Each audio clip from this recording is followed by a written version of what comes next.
I woke up this morning thinking a certain individual was the front runner for the Miami Hurricanes offensive coordinator job. Now, I think he's no longer a candidate. You are Locked On Canes, your daily podcast on the Miami Hurricanes. Part of the Locked On Podcast Network, your team every day.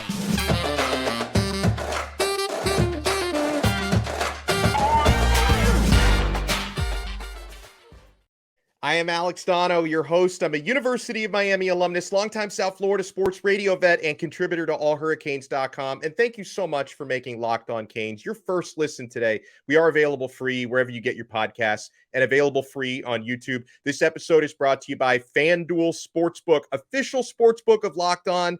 Make every moment more. Visit FanDuel.com/LockedOn to get started. So, wow.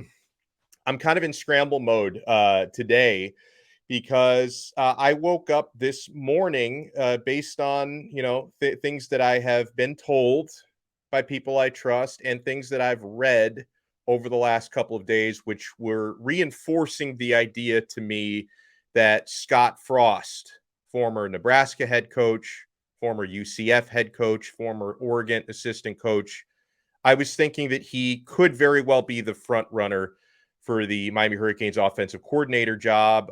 Now I no longer think that's the case. I'll tell you why in a second. And I was told this morning by someone who has given me great information in the past, right? I mean, I told you guys from early December on that I was hearing Josh Gaddis was going to be out, right? That dragged on for a long time. People started to doubt that.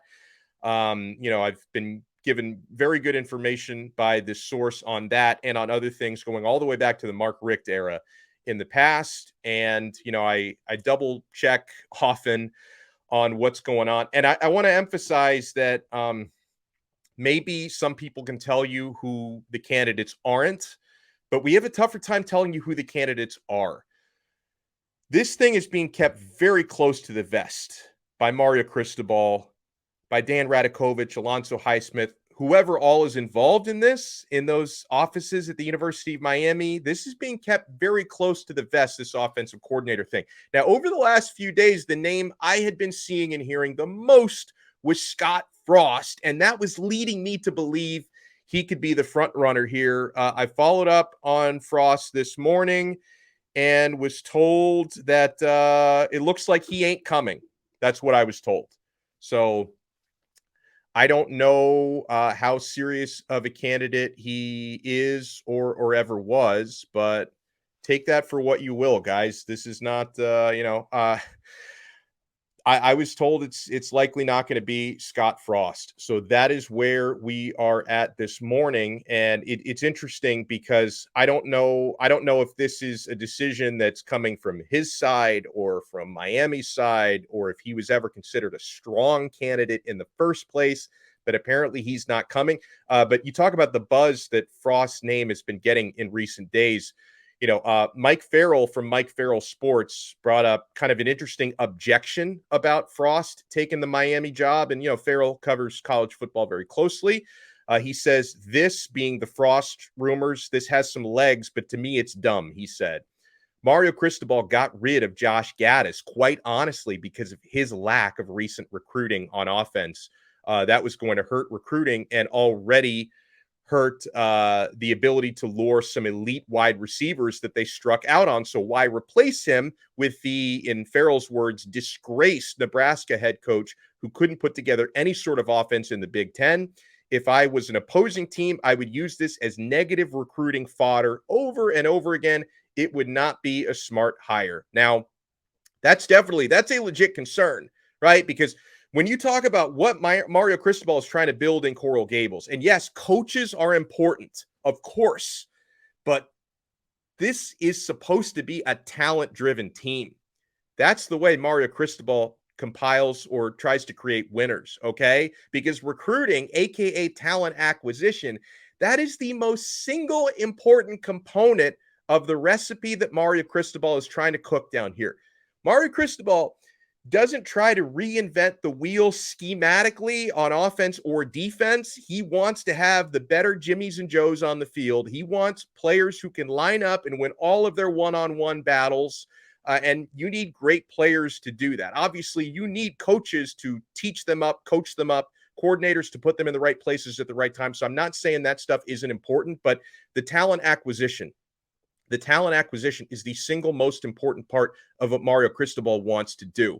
Okay. So, still, one of the reasons why I did, and I say did because it sounds like he may no longer be in the mixer. One of the reasons why I did like, or at least was warming up to the idea of Scott Frost being a candidate was like, even if you can put, even if you can try to use his Nebraska reputation against him, you can also look at, the good things that he took from Chip Kelly's offense, who he worked for, the way he was able to evolve it. He did build a team at UCF that before he took over, they went 0-12. A couple years later, he had them going, 13-0. Whether you believe in that national championship or not, they still went undefeated that season. That was a remarkable turnaround that Frost was able to get the right talent and put them in the right places within a couple of years to completely turn that ship around. And his work is well respected. And I know the way that Mario Cristobal likes to approach recruiting is he doesn't like to look backwards, right? Like he doesn't like to necessarily say, oh, here are, the problems, whatever problems this candidate may have with his reputation. We're not selling the past, right? We're selling the future, right? Like last year, obviously, you couldn't sell the past or the present because the present wasn't good last season when they were going 5-7 and giving up 45 points and some of their worst losses last year. But you're always trying to sell the future. And I think Cristobal's hope would be like, we're not here to sell you on this coach's resume. We're here to sell you on what type of offense he's going to run and what type of recruiting we're going to do in the future. And, there are mixed reviews about Scott Frost as a recruiter. I was told by someone who covers the recruiting industry very closely and, interviews and talks to coaches and players one-on-one very, very often. I was told that he's an okay recruiter, that he's not like an overly enthusiastic guy, but he does tend to get results and he gets the job done. So, okay, recruiter, that's not, it's not a ringing endorsement, but it's also not an indictment. Like this person did not view Scott Frost recruiting as a weakness, but he didn't necessarily view it as a strength either. So, I'm very curious as to where this goes. If you can, in fact, cross this one off the list. I was asked specifically by a different person this morning about Willie Taggart, who's a name I hadn't seen brought up in terms of this search. Obviously, Willie Taggart is a name that certain fans will bring up because of his history with Mario Cristobal.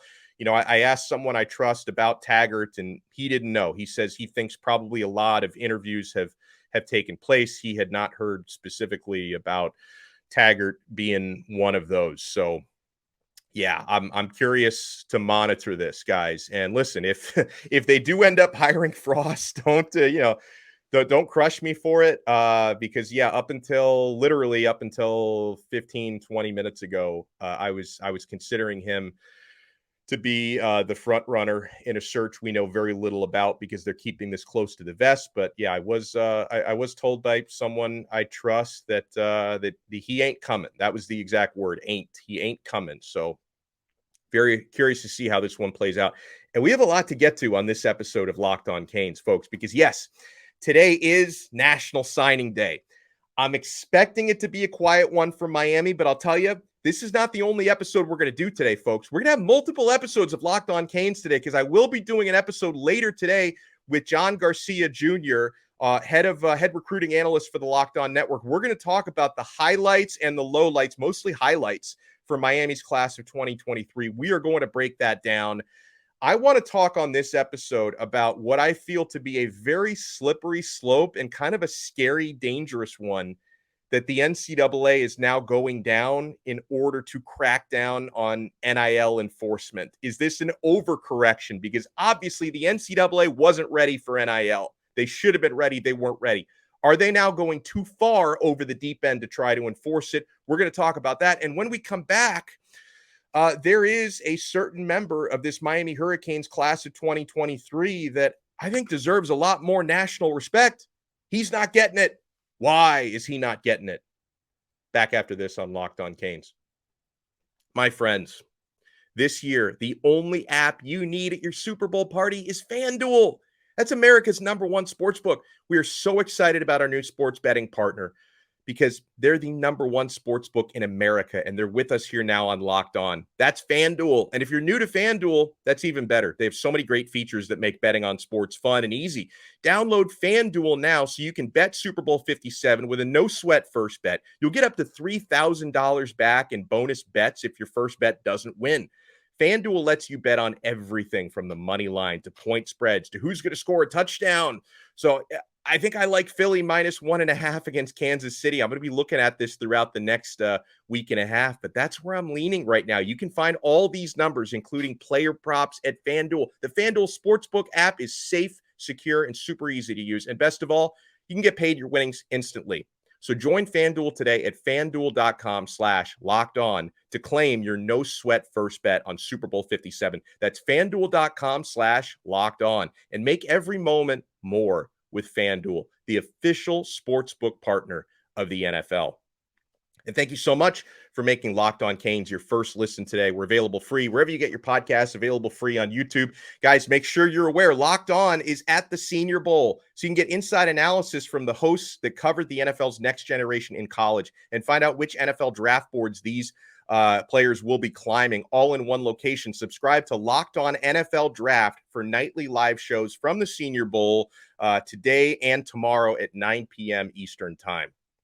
But welcome back in to Locked On Canes. So, I mentioned we're going to have another episode later today reflecting on the 2023 Hurricanes recruiting class. And, we're going to talk about it over the next couple of days as well. But so one thing that just really grinds my gears is, and I hope that this young man is able to use it as motivation. And I think he's already doing that just based on the way he's been tweeting the last couple of days. But just the lack of proper respect that Reuben Bain is getting from national publications, it's insane. And I can't help but feel like had he committed to Alabama, who wanted him, instead of committing to Miami, that this guy would be on the top of every list. Like, oh, this is the greatest player since sliced bread. This guy's incredible. But he committed to Miami, and it's like he's not getting respect from national publications. There's been a couple of downright dopey lists from On3 National that have come out the last couple of days. So On3, they left Rueben Bain out of their top 10 prospects from the state of Florida. And they had Brandon Innes number 10, which was like insane. And Reuben Bain not even on the list. Like, it's criminal not to have Reuben Bain in your top 10. He should be in your top 5, like number 5 at the very worst, right? Like if you're just going, I guess, strictly based on a prospect, maybe not number 1, but he should be top 5. It's criminal. And he was left out completely of On3's list of top 10 edge rushers. Like, it's so disrespectful to this guy because, like, not only does Reuben Bain have the credentials, but he also has the stats and he also has the respect from his peers. Like, outside of not being 2 inches taller, there's like no strikes against this young man. Reuben Bain has like 60 sacks in the last 2 seasons in high school, playing in one of the most competitive high school schedules in the entire country at Miami Central. Like, this guy's not facing farmers. He's facing top programs in the area, locally, in the state, and even around the country, facing the top O linemen on a regular basis, and they can't block this guy. This guy had 3 sacks against IMG Academy, which is, a powerhouse, okay? He's also a 4-time state champion, and he's got a trophy case full of individual awards. He won the Nat Moore Trophy a month or 2 ago. One of the most decorated high school football players of his entire generation. And I can't help but feel like he gets disrespected or ignored too much for a couple of different reasons. Again, like, had he committed to Alabama, I'm sure he'd be like number 1 on all of these lists. And then the other thing is, like, I think people knock Bane because what he's listed at 6'2". If he was 6'4" or taller, I feel like as an edge rusher, he would get so much more respect. So, Reuben, if you're watching this, Hurricane Bane, if you're watching this, I want you to know, Locked On Canes, And our Locked On Canes family, our listeners, our viewers, friends of the show, we have not forgotten about you, my friend. We know how dominant you are, and I hope you take the disrespect that you are getting, put that chip on your shoulder, and harness that into 15, 20, 30 sacks next year, next couple of years at Miami. Whatever you have to do, man, to use this rage to your advantage, please do it, because you've always got a family here on Locked On Canes. We support Reuben Bain to the absolute fullest. So, okay. I want to talk about what's going on with NIL enforcement. You may have seen the headlines that the NCAA is going to be using some former FBI and CIA people to start really looking into more NIL violation claims and cracking down. And for that part of it, I don't see anything wrong with that, okay? Because, if you look, for example, the highest profile case of NIL misconduct, I would say, is whoever you blame for it, whether you blame, I don't blame the player and his family, but if whoever you blame for the Jaden Rashada saga, if you try to blame Jaden, or if you blame Florida or the Gator Collective or the lawyers that were involved with this, whoever you have to blame for it, we can all agree when you promise someone $13 million and then you suddenly just say, hey, by the way, we can't pay it, that's a problem. Like that was a high profile failure of name, image, and likeness. And I think that's been the big catalyst here that has prompted the NCAA into beefing up their enforcement. And to me, like, you want to add CIA people and FBI people, I see nothing wrong with that. But here's something I think that could devolve into a pretty awful situation with the way NIL is enforced. So the NCAA Vice President of Enforcement, John Duncan, he spoke in front of a crowd of administrators at the NCAA's annual convention recently. This is from Sports Illustrated, by the way, is where this story comes from, this summary of what Mr. Duncan said. So they write at SI, the NCAA and enforcement staff will no longer be hamstrung by uncooperative witnesses when it comes to potential NIL violations, thanks to a new bylaw that goes into effect, that went into effect January 1st. So this has been in effect for a month. And here's what I don't like, because honestly, and I know the NCAA, it's not an arm of the government, but this sounds downright un-American to me, okay? Investigators can now use circumstantial evidence like a tip or a news story instead of on-record sourcing to presume a school violated NCAA rules. So that's now a presumption of guilt, okay? Schools can disprove the allegations or else be potentially charged. The move strengthens the enforcement staff's ability to charge schools, and allows more leeway for investigators. Quote, if it looks like a duck and quacks like a duck, it's a duck, Duncan said. Instead of putting the burden on the enforcement staff to always come up with a smoking gun, which we don't always have, there is a presumption, he says. It puts the burden on the school. It's a really powerful tool. No kidding, it's powerful. I mean, it sounds like a dictatorship is what it sounds like here. No kidding, that's a powerful tool when, you can now use a tip or a news story as evidence of impropriety. And then you now, instead of presuming innocence, you presume guilt when you investigate. Here's what's scary about that, folks. Imagine how many anonymous tips and rumors they're going to start getting flooded with. Right? They're now going to start and of course, it's their job to filter out the serious complaints from the unserious complaints. That's easier said than done, because suddenly you get flooded by vengeful complaints from rival schools or even rival fans and administrators.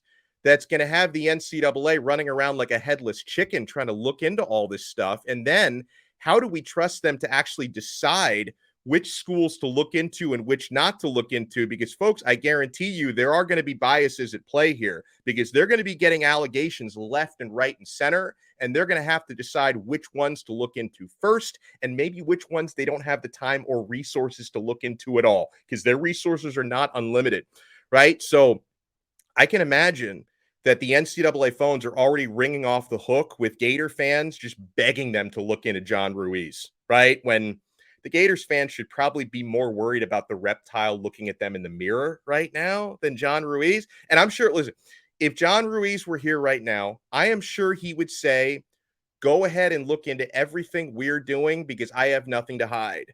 Right. And to this point, it sure does look like Ruiz does everything by the book. You may not like how the book is written, but Ruiz does it by the book, dotting every I, crossing every T, and apparently paying every cent that he promises to pay. No $13 million promises that went unpaid with him. And listen, I genuinely hope that these new NIL bylaws can prevent something like the Jaden Rashada situation from ever happening again. And I hope it makes NIL better, right? Just my fear is that this just opens up a slippery slope for witch hunts and even lawsuits that are going to come as a result of this that are only going to make things worse, not better. I hope that's not the case because, yeah, we've seen, folks, plenty of evidence over the years of the NCAA conducting biased and improper investigations. So if we haven't been able to trust the NCAA to enforce their own rules up to this point over the past 40 years, why should we trust them now? Okay. So that's what I'm afraid of when it comes to NCAA enforcement. And I think we all can agree they didn't have a game plan for this when it first came about. They're playing catch up now. But is this too much of a corrective measure? Right? If opening yourselves up to tip lines and anonymous complaints and presumptions of guilt, it makes me very concerned that this is what's going to be the thing that fixes the problem, right? Fingers crossed. Fingers crossed this goes smoothly and leads to better times. We got to give some props to the Hoops team, folks. Huge win. Nigel freaking Pack. We will talk about Jim Laranaga's team when we come back here on Locked On Canes. Guys, I have to talk about Built Bar. I just had a Built Bar for breakfast this morning. I just had the peanut butter chocolate granola bar, which is so good. If you're looking for a delicious treat, you don't want all the fat and calories, you've got to try a Built Bar. We just got through the holidays. I know my goal, a lot of our goals has been to eat healthier this year. And if you're like me, where you want to eat healthier, but you don't want to compromise taste, I've got just the thing for you. You've got to try Built. With Built, healthy is actually tasty. Seriously, they're so delicious. You're not going to think they're good for you, but they are perfect for your New Year's resolution.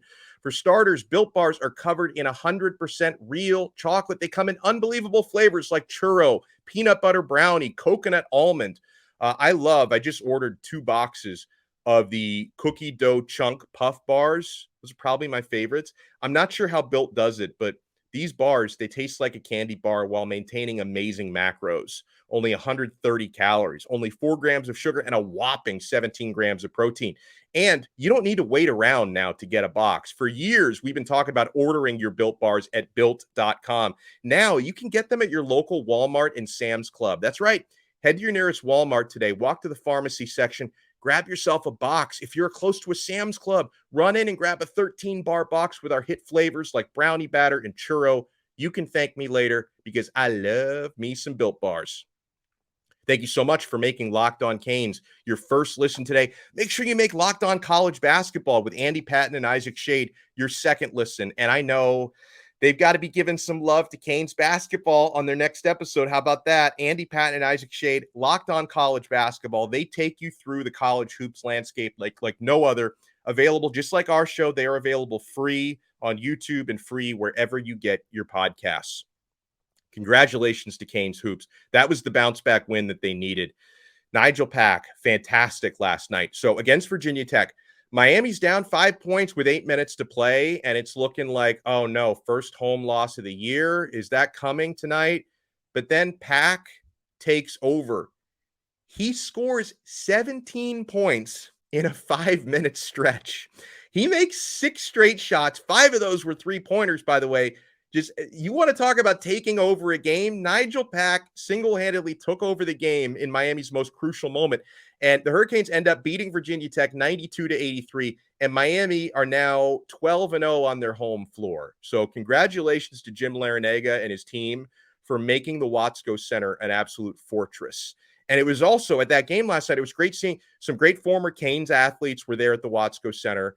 Braxton Berrios was there. DeJuan Hernandez, John Jay, David Njoku, Gabby Sanchez were all there taking in the action. So that was great. And, selfishly, it was an awesome hoops night last night because my Canes basketball team won and my Miami Heat won last night. So that was a good time. But the Canes game was on the home floor. The Heat game was not. I wanted to throw some thank yous, by the way. And remember, guys, this is not going to be our only episode of the day. John Garcia Jr. and I are going to be going through the highlights of Miami's class of 2023 a little bit later on. So you definitely want to tune in for that. But I wanted to throw some thank yous for people who have recently left us 5-star ratings and reviews on Apple Podcasts and Spotify. If you guys can do that for us, it really helps boost the profile of the show. It helps get the audio version out there. Because if people go and check the reviews, they want to see that we're providing something that they might want to listen to. So if you can help us out with a 5-star review, it's going to go a long way. Over the last several days, we've gotten new 5-star reviews. And if I miss anybody, I'm so sorry, because sometimes they don't list them in the order that they came in, which is really annoying because I've got to shuffle around to find the new ones. So if I missed you, I apologize wholeheartedly. But we've gotten new 5-star reviews from David JC. Thank you so much. From a user who goes by Boy. Thank you, Boy. Hassan D. Thank you so much for the 5-star review. D. French Canes. Hurricane Keys, SC Kane. I'm not sure if that's Southern California or South Carolina Kane. Either way, thank you. St. Cloud Rob, thank you for tuning in from Central Florida. J. Austin 171, thank you so much. Stockbridge Canes, thank you. Canes Vin, sounds like a paisan, eh? So thank you so much, Canes Vin. Caldwell Tampa, thank you. And Babs EG, who listens from Canada. Thank you, Babs, for tuning in. Even north of the border, we got listeners here on Locked on Canes. So thank you guys so much for leaving the 5-star reviews. Keep them coming. If you do leave us a 5-star review on Apple Podcasts or Spotify, whenever I see those, I like to throw shout outs on the show. So thank you guys so much. And we will talk to you guys again later today on another episode of Locked on Canes, part of the awesome Locked on Podcast Network, your team every day.